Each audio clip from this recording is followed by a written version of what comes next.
Good morning, Hoover, and happy Tuesday. On today's show, we have information on Vital Viking, Senior Spotlight, and St. Baldrick's. We also will be taking a look at the Video Productions Career Tech program. And later, I'll be back with your news to know. It's a packed show, Hoover, so get ready, because NCtv News starts now.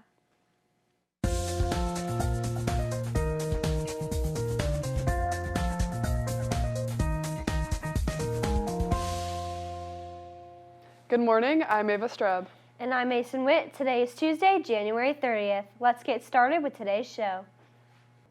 The start of this new semester is underway, and Educators Rising started it off by recognizing another wonderful staff member. Mr. McKelly was recognized as the January Vital Viking. Mr. McKelly teaches construction technology. In addition, he's also the JV softball coach. Students say Mr. McKelly is very helpful and knows how to explain things in different ways so every student can understand it. He also strives to make connections with his students and is very relatable. Congratulations to Mr. Kelly.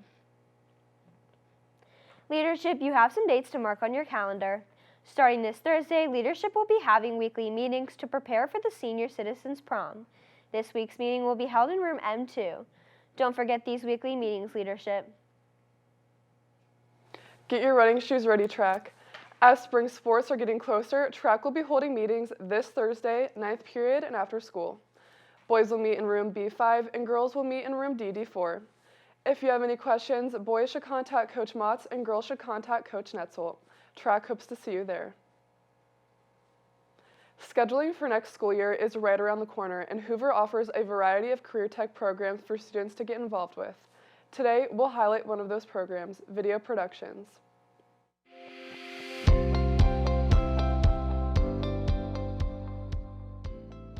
I'm in video productions, which is basically learning all about cameras and angles and shooting different kinds of videos. And I got involved because I was curious about how films were created, like movies. Like I watched a documentary and was more interested in what happened behind the camera than like the actors. And this program gave me that opportunity.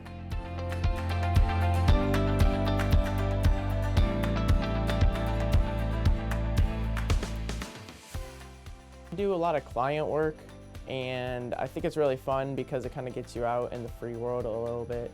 So we go out and we'll film for our client and we'll bring it back and then we'll edit them, and then the client gets to use that video how they wish.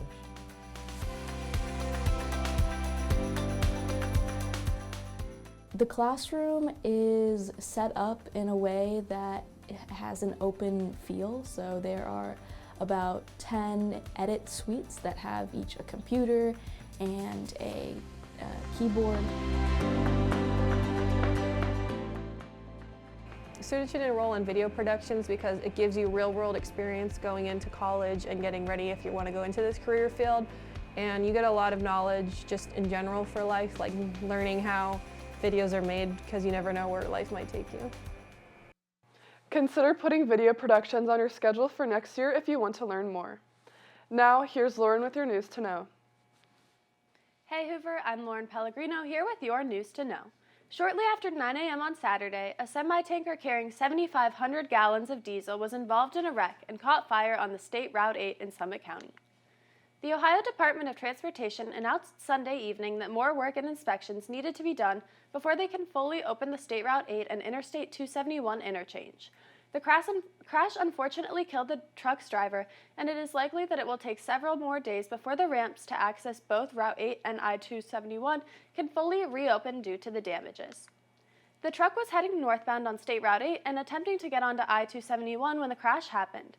The truck lost control and went over the side of the bridge, causing it to burst into flames. The nearby creek has also been affected with diesel from the crash, and the Ohio Environmental Protection Agency is currently working on it. The initial inspections have shown that the repairs will be needed to the roadway on the southern end of the Route 8 bridge over Brandywine Creek. The Ohio Department of Transportation said crews will have to remove the top layer of the bridge and resurface it.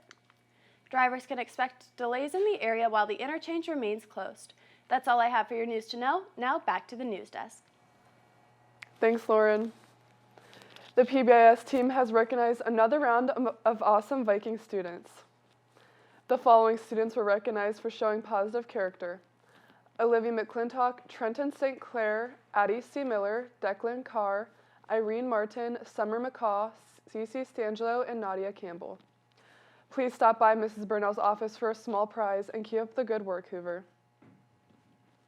The disco ball is right around the corner. This year's winter formal will be held on Saturday, February 10th, and tickets are now on sale. Online tickets are $10 each, and those sales will close next Wednesday the 7th. In-person tickets will be sold from Wednesday the 7th through Friday the 9th for $12 each. Check your email for more details about this year's winter dance. It's that time of year, Hoover.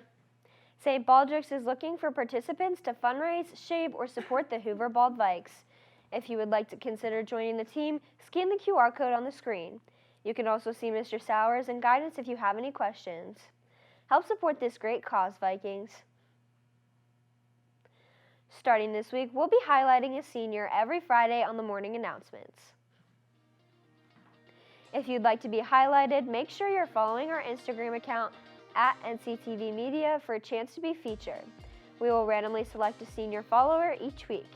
You'll also need to keep an eye on your email, as the chosen senior will receive an email from us that needs a prompt response. Stay tuned as we highlight some of our senior students throughout the last half of the school year. Today for lunch in the 7th Street Diner, it's Panini Day. The Corner Deli has house chef and Asian chicken salads, and as always, the Grab and Go has wraps, subs, bento boxes, and more. That's all for today's broadcast. Have a great day, Hoover.